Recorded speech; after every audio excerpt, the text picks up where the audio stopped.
अस्सलाम वालेकुम नाज़रीन, आप देख रहे हैं INN चैनल। मैं हूँ शेख अहमद अली। आज की ख़ास बात में हम देखेंगे कई अहम कौमी और बैनुल अक़वामी ख़बरें। पार्लियामेंट के मानसून सेशन का आज दूसरा दिन था। जुमे को लोकसभा की कार्रवाई सिर्फ 19 मिनट चली और फिर उसे 24 जुलाई तक मुलतवी कर दिया गया।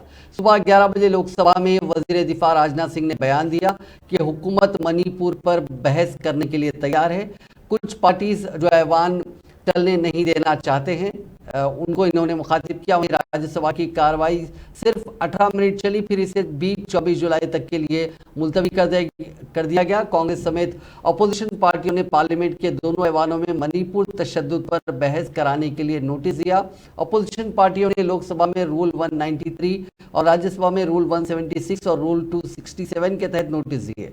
लोकसभा में कांग्रेस MP मनीष तिवारी, मणिकम टैगोर और राज्यसभा में आम आदमी पार्टी के MP संजय सिंह और RJD कायद मनोज कुमार झा समेत कई MPs ने नोटिस देकर मणिपुर तशद्दुद पर बहस कराने की मांग की।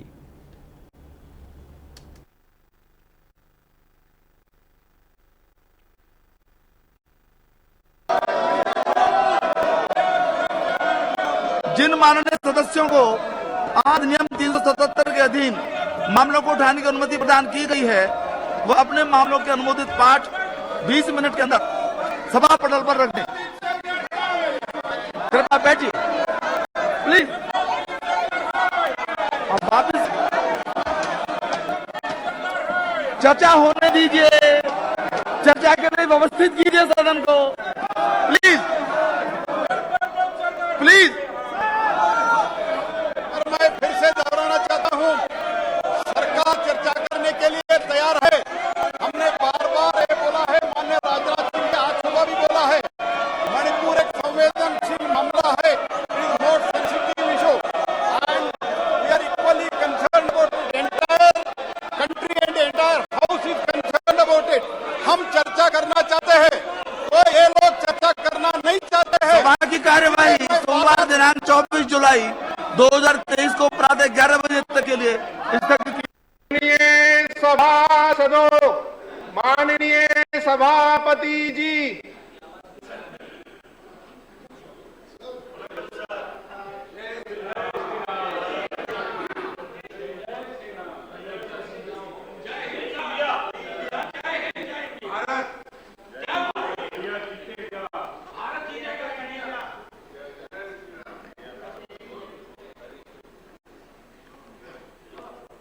Honorable members, I have to inform the members that the Business Advisory Committee in its meeting held yesterday, the 20th of July 2023,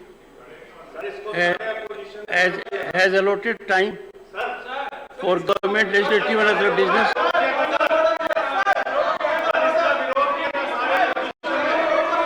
The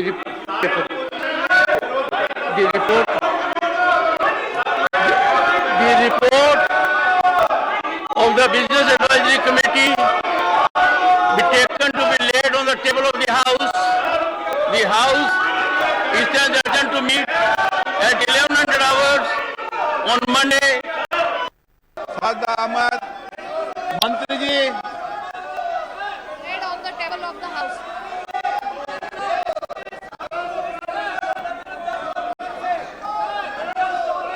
प्रश्न संख्या 22 श्रीमती सुनीता दुग्गल।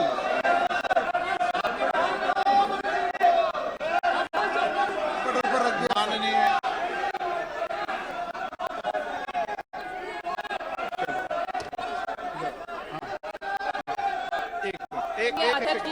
प्लीज एक मिनट प्लीज। हाँ प्लीज। माननीय सदस्यगण, नहीं माननीय सदस्यगण, मैंने स्थगन पर कोई व्यवस्था दी है क्या?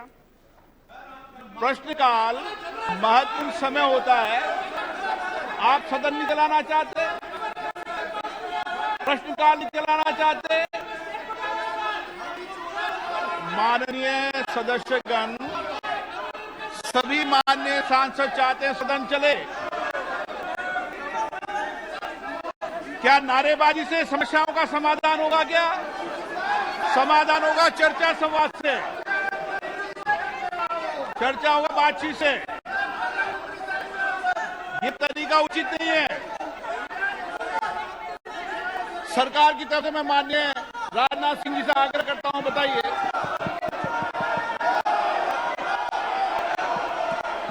अध्यक्ष महोदय, मणिपुर की घटना निश्चित रूप से बहुत ही गंभीर है और इसकी गंभीरता को समझते हुए हमारे प्रधानमंत्री जी ने स्वयं ही इस बात को कहा है, मणिपुर में जो कुछ भी हुआ है उससे पूरा का पूरा राष्ट्र शर्मसार हुआ है।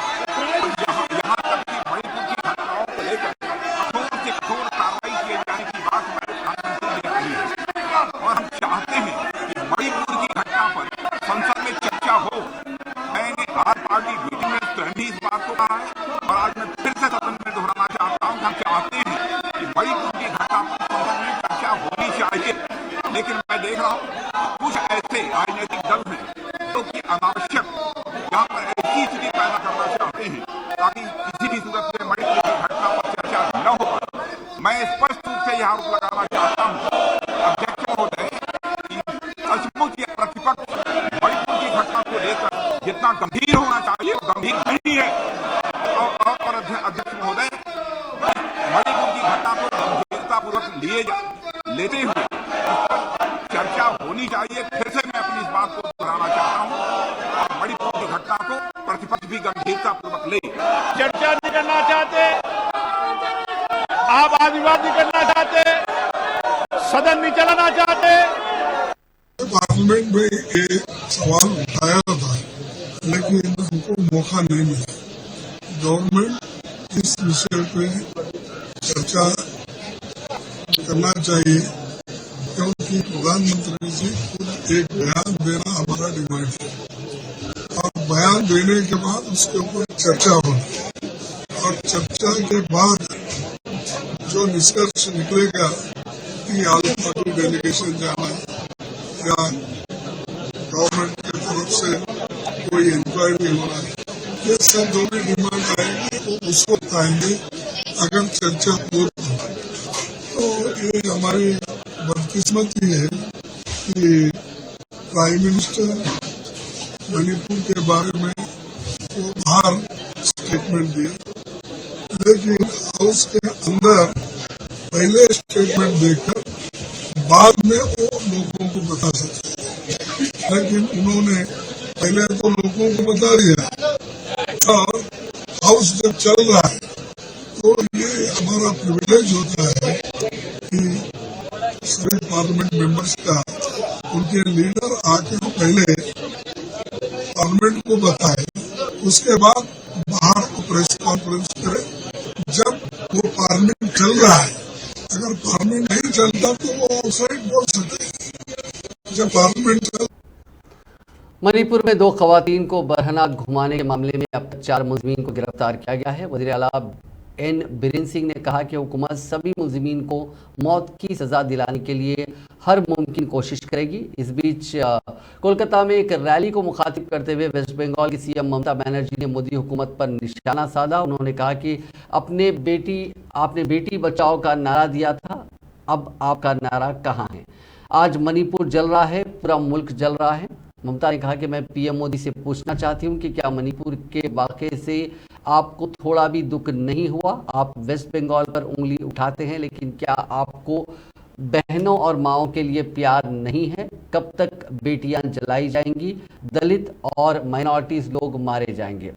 इसी दरमियान जिस मुलजिम का नाम मणिपुर में खवातीन को बरहना घुमाने के मामले में सामने आया था, उसके घर को कुछ खवातीन ने आज आग लगा दी।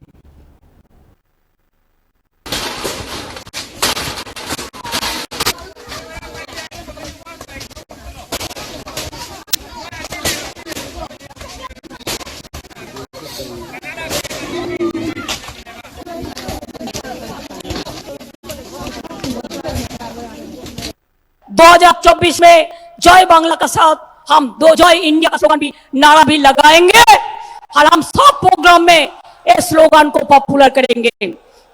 On behalf of Trinamool Congress I congratulate all the 26 political parties. আমি কথা বলছি, আমার সাথে অরবিন্দেরও কথা হয়েছে।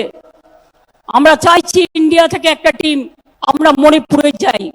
চিফ মিনিস্টারদের টিম, এবং সেখানে গিয়ে আমরা ক্যাম্পে গিয়ে মিলিত হই, তাদের সাথে দেখা করি। তারাও চাইছে এটা যদি সব পার্টি মিলে এগ্রিড করে তাহলে আমরা নিশ্চয়ই যাব। মণিপুরে যে নির্যাতন, যে বর্বরতার লজ্জা, অসভ্যতা, বর্বরতার ধিক ধিক ধিক ধিক্কার জানিয়ে পৃথিবীর অন্যতম সভ্যতার লজ্জা যা ঘটেছে আমার বোনেদের ওপরে, আমার ট্রাইবেল বোনেদের ওপরে, দলিতদের ওপরে, সাধারণ ভাই বোনেদের ওপরে যারা মারা গিয়েছেন তাদের প্রতি সলিডারিটি জানিয়ে আসুন আমরা এক। मणिपुर वाक़े को लेकर कांग्रेस पार्टी ने एक बार फिर वज़ीर आज़म नरेंद्र मोदी पर निशाना साधा। आज कांग्रेस हेडक्वार्टर्स में कांग्रेस के तर्जुमान प्रमोद तिवारी और पवन खेड़ा ने एक मुश्तरका प्रेस कॉन्फ्रेंस की। उन्होंने कहा कि इस वाक़े के बाद वज़ीर आज़म मोदी 2 बार बैरून मुल्क का दौरा कर चुके हैं, लेकिन शायद पीएम मोदी के लिए मणिपुर अहम नहीं है, तभी वो ना मणिपुर गए और ना ही मणिपुर का नाम लिया।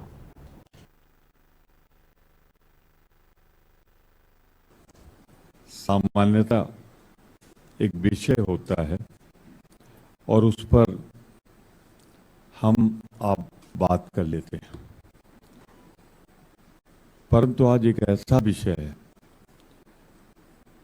जिसके मन में जरा भी महिलाओं के लिए, नारी शक्ति के लिए थोड़ा भी सम्मान होगा तो जो कुछ मणिपुर में हुआ है उससे बीभत्स, उससे देश का सर झुकाने वाला पूर्वोत्तर जल रहा है पीड़ा से, देश जल रहा है पीड़ा से। ऐसी हृदय विदारक घटना शायद नहीं हुई है। और जब मैं आपको संबोधित कर रहा हूं तो मेरे मन में एक पीड़ा है कि हमारे आदरणीय प्रधानमंत्री जी 2 बार तो मेरी जानकारी में विदेश उस घटना के बाद हो आए हैं। वहां की पार्लियामेंट्स में भी सवाल पूछा गया, मणिपुर के बारे में चिंता, तब तक ये घटना नहीं आई थी। लेकिन प्रधानमंत्री जी समय नहीं निकाल पाए या उनको ऐसा लगता है कि ये इतनी महत्वपूर्ण नहीं कि वो इंटरनेट और मीडिया पर जिस तरह की वहां पाबंदियां लगी हुई हैं वो भी हैरानी की बात है। अब अगर इस देश को उम्मीद किसी से है तो माननीय राष्ट्रपति जी द्रौपदी मुर्मू जी से है, जिन्होंने संघर्ष का रास्ता तय करके यहां तक पहुंची, इस मुकाम तक पहुंची। आप कम से कम आपसे ये उम्मीद है राष्ट्रपति जी कि आप अपनी जो संविधान में निहित आपकी जो शक्तियां हैं उनका उपयोग करिए और ऐसी सरकार जो मणिपुर में है, जो इसलिए दुखी है कि वीडियो वायरल क्यों हो गया, इसलिए नहीं दुखी है कि वहां ऐसे सैकड़ों केसेस हुए हैं, उस पर कोई दुख नहीं उन्हें। उस सरकार को आप डिसमिस कीजिए। जैसा कि तिवारी जी ने कहा, हमारी जो मांग है वो बड़ी स्पष्ट है। संसद में प्रधानमंत्री विस्तृत एक स्टेटमेंट अंदर दीजिए, सीढ़ियां चढ़ के साहब थोड़ा सा जहमत उठाइए। हवाई जहाज में तो बड़ा दौड़ते दौड़ते सीढ़ियां चढ़ते हो जब बाहर जाना होता है, जब लौटते हैं तो धीरे धीरे उतरते हो, बड़ा दुख होता है आप हिंदुस्तान लौटते हुए। 4 सीढ़ियां तय कर लीजिए, वो सफर तय कर लीजिए, पार्लियामेंट के भीतर से जाकर बोलिए इसमें आपको क्यों शर्म आ रही है। इन्हें शिकायत है कि राहुल गांधी वहां क्यों गए। शर्म करो, गए तो आपने तो वहां जाना भी उचित नहीं समझा। एक व्यक्ति है जो राजधर्म निभा रहा है, वो है विपक्ष का धर्म निभा रहा है, वो है राहुल गांधी। तो अब इस तरह की जो हल्की राजनीति है प्रधानमंत्री को शोभा नहीं देती, उनकी सरकार को, उनके ट्रोल आर्मी को, पूरी सरकार ही एक तरह से ट्रोल आर्मी बनी हुई है, इनको नहीं देती। इन्हें चाहिए कि अब वो अपनी ये रिवायत बदलें और प्रधानमंत्री इस पर जवाब दें और नेशनल कमीशन फॉर विमेन ने इतना समय क्यों लगाया, उनके खिलाफ प्रधानमंत्री क्या कार्रवाई करेंगे वो भी हमें बताएं। वीरेंद्र सिंह, जो रोज उनकी टिप्पणियां जितनी बार आती हैं उतनी बार लोग हैरान हो जाते हैं कि ऐसा व्यक्ति मुख्यमंत्री बना हुआ है, उनके खिलाफ क्या कार्रवाई करेंगे बताएं। और उपराज्यपाल महोदया, आपका जमीर वापस सो न जाए, हम आपसे सिर्फ इतना ही आग्रह करते हैं। इंटरनेट और मीडिया। मणिपुर में दो तबकात के बीच 3 मई को शुरू हुआ तशद्दुद अब भी जारी है। इस बीच ये मुद्दा ब्रिटेन की पार्लियामेंट में भी उठाया गया। ब्रिटेन में मजहबी आज़ादी से जुड़े मामले की स्पेशल एम्बेसडर और एमपी फियोना ब्रूस ने जुमेरात को बीबीसी पर मणिपुर तशद्दुद की ठीक से रिपोर्टिंग ना करने का इल्ज़ाम लगाया। ब्रूस ने ब्रिटेन के निचले ऐवान में सवाल किया कि मणिपुर में मई से कई सौ चर्च जलाए गए, 100 से ज़्यादा लोग मारे जा चुके हैं, 50,000 से ज़्यादा लोगों को घर छोड़ना पड़ा। न सिर्फ चर्च बल्कि उनसे जुड़े स्कूलों को भी निशाने पर रखा गया है। ब्रूस ने कहा कि इससे साफ होता है कि सब प्लानिंग के तहत किया जा रहा है और मजहब इन हमलों में बड़ा फैक्टर है। ब्रूस ने कहा कि मणिपुर में लोग मदद की गुहार लगा रहे हैं। इंग्लैंड का चर्च उन लोगों की जानिब गौर करने के लिए क्या कर सकता है। ब्रूस ने ये सब बातें आलमी मजहबी आज़ादी को लेकर बनाई गई एक रिपोर्ट की बुनियाद पर कहीं, जो बीबीसी में काम कर चुके रिपोर्ट डेविड कैंपनेल ने बनाई है। Fiona Bruce. And this is on the ongoing major violence in Manipur, India, which indicates that since early May alone, hundreds of churches there have been destroyed, many burnt to the ground. Over 100 people have been killed, over 50,000 displaced, schools and seminaries also targeted in what looks like systematic and premeditated attacks with religion a key factor. Yet there's been very little reporting about this. People there are calling out for help. What can the church do to draw more attention to their cries? What she's told us is truly shocking. And I know that the Archbishop of Canterbury, who visited India in 2019 to see these challenges firsthand, remains extremely concerned that these attacks have been worsening and spreading to other minority faith communities as well. So I will bring her report on Manipur directly to the Archbishop's. Fiona Bruce. And this is on the ongoing major violence in Manipur, India, which indicates that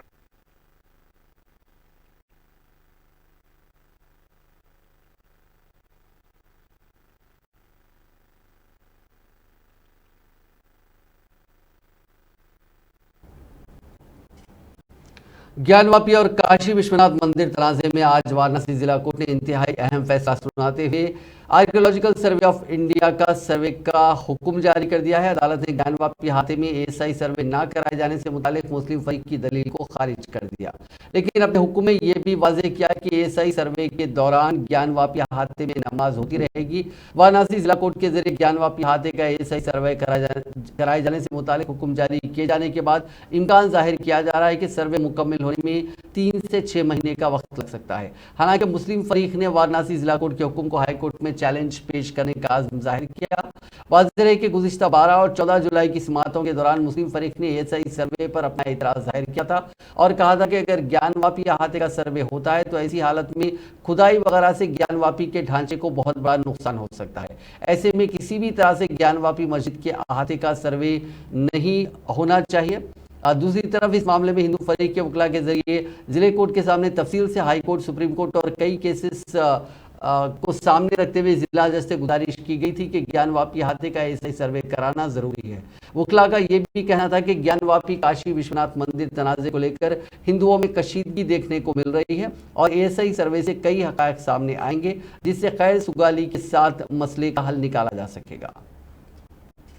supreme court ने Gujarat high court के उस फैसले को challenge करने वाली Congress leader Rahul Gandhi की अर्जी पर गुजरात हुकूमत और दीगर को नोटिस जारी किया, जिसमें मुजरिमाना हतक इज्जत के मुकदमे में उनकी सजा पर रोक लगाने से इनकार कर दिया था।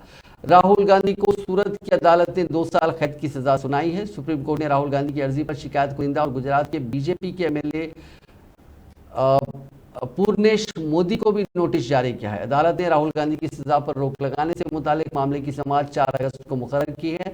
शिकायत कुरिंदा पूर्णेश मोदी ने नोटिस का जवाब दाखिल करने के लिए अदालत से 21 दिन का वक्त मांगा, लेकिन अदालत ने उन्हें 10 दिन की मोहलत दी। अदालत ने कहा कि इस मरहले पर महदूद सवाल ये है कि क्या सजा मुअत्तल की जा सकती है। जस्टिस BR गोयल और जस्टिस PK मिश्रा की बेंच ने मामले की समाअत के बाद गुजरात हुकूमत और पूर्णेश मोदी से जवाब तलब किया।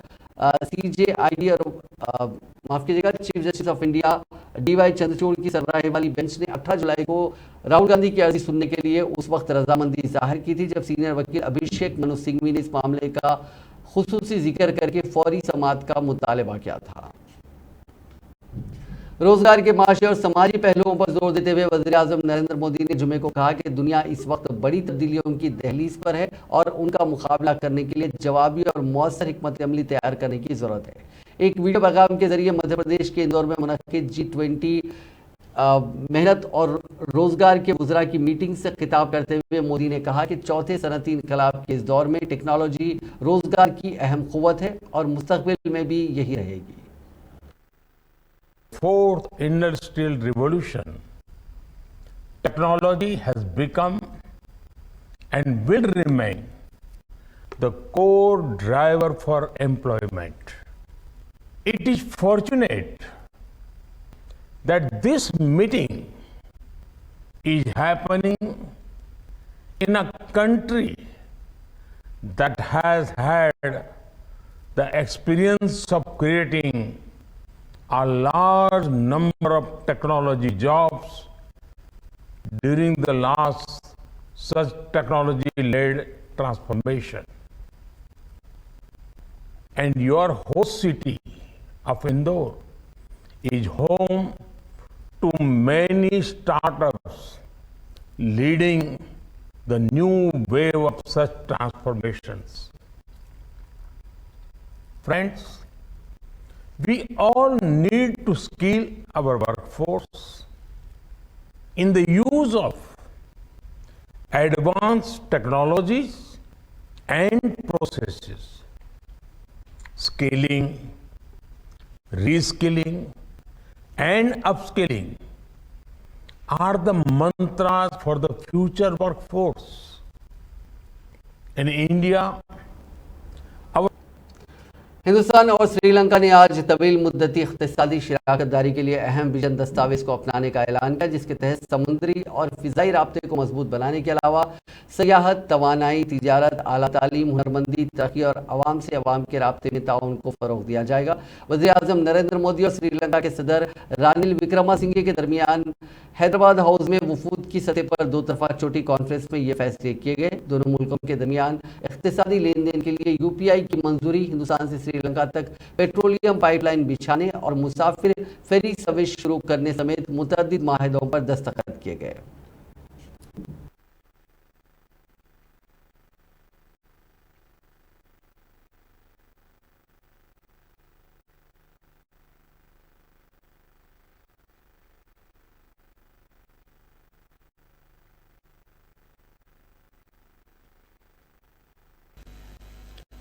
एक निकटतम मित्र होने के नाते हमेशा की तरह हम इस संकट के काल में भी श्रीलंका के लोगों के साथ कंधे से कंधा मिलाकर खड़े रहे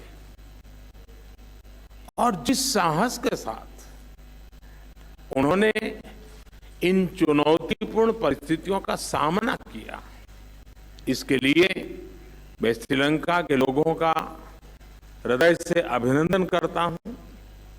फ्रेंड्स, हमारे संबंध हमारी सभ्यताओं की तरह ही प्राचीन भी है, व्यापक भी है।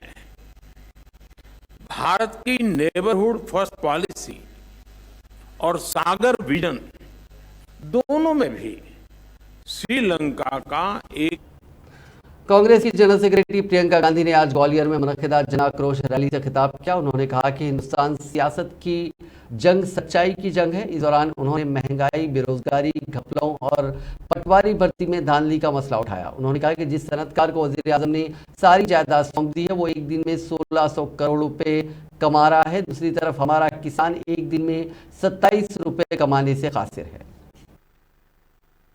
होती है उसी तरह की नियत होती है। ये जो सरकार इन्होंने हमारी सरकार गिरा के बनाई, इसकी नींव ही गलत थी। पैसों से खरीदी सरकार है। तो इसकी नियत, इसका नतीजा क्या है कि इसकी नियत ही खराब है। शुरू से सिर्फ लूट, सिर्फ घोटाले में ध्यान रहा है। ऊपर से 18 साल से सरकार चली आ रही है। अब आप बताइए, 18 सालों के लिए जिसके पास सत्ता होती है उसको क्या होता है?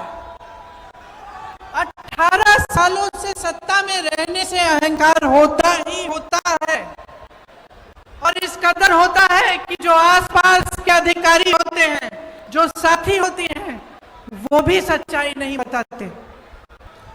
तो 18 सालों में नेताओं की ये आदत अक्सर हो जाती है कि वो सोचने लगते हैं कि सत्ता तो हमेशा ही उनके साथ रहेगी, और जब हमेशा सत्ता साथ रहेगी तो काम करने की क्या जरूरत है भैया? कोई पूछने वाला तो है नहीं। गोरखपुर में दीनदयाल उपाध्याय यूनिवर्सिटी में जुमे की शाम अखिल भारतीय विद्यार्थी परिषद के वर्कर्स ने वाइस चांसलर के चेंबर में घुसकर तोड़फोड़ कर दी, दरवाजा उखाड़कर फेंक दिया। इसके बाद वाइस चांसलर और रजिस्ट्रार को दौड़ा कर पीटा। इतना ही नहीं, बीच बचाव करने आए पुलिस वालों से भी मारपीट की। बाद में पुलिस वालों ने लाठीचार्ज कर एबीवीपी वर्कर्स को खदेड़ा। बवाल में vice chancellor, registrar, 3-4 ABVP workers और कुछ पुलिस से एहलकार जख्मी हुए हैं।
फिल्मी स्पाइडरमैन एक बिल्डिंग से दूसरी बिल्डिंग में पलक झपकते ही पहुंच जाता है। बिल्डिंग पर दौड़ते हुए चढ़ जाता है, उसे कोई पकड़ नहीं सकता। कुछ इस तरह के किस्से कानपुर के डॉक्टर वीरेंद्र स्वरूप स्कूल में तुलबा के बीच चल रहे थे। तभी तुलबा में पहली मंजिल से 16 फीट नीचे कूदने की शर्त लगी थी। वहां पर एक 3rd क्लास का लड़का जिसका नाम विराट बताया गया है, उसने कहा कि उसने बातें सुनी और कहा कि मैं स्पाइडरमैन हूँ, कहकर उसने छलांग लगा दी। नीचे गिरते ही वो तड़पने लगा। इसे शदीद जख्मी हालत में एक प्राइवेट अस्पताल में भर्ती कराया गया है। स्कूल इंतजामिया ने इस पूरे वाक़े पर पुलिस को इत्तला दी। पुलिस ने आकर जांच शुरू की।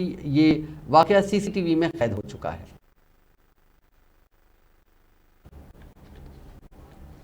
अब बात इराक की। स्वीडन की वजारत खारजा ने बताया कि बगदाद में उसका अमला महफूज है, अपनी वजारत से राब्ते में है। उन्होंने ताहम सिफारत खाने पर हमले और आतिशजनी से होने वाले नुकसान के बारे में कोई तफसील नहीं दी। स्वीडन में कुरान पाक को जलाने को लेकर आज एहतजाज किया गया और इस एहतजाज के तौर पर स्वीडन एम्बेसी को बगदाद में आग लगा दी गई। नाज़रीन, आज की खास बात में बस इतना ही। आपसे कल मुलाकात होगी नई खबरों के साथ। आप देखते रहिए INN चैनल।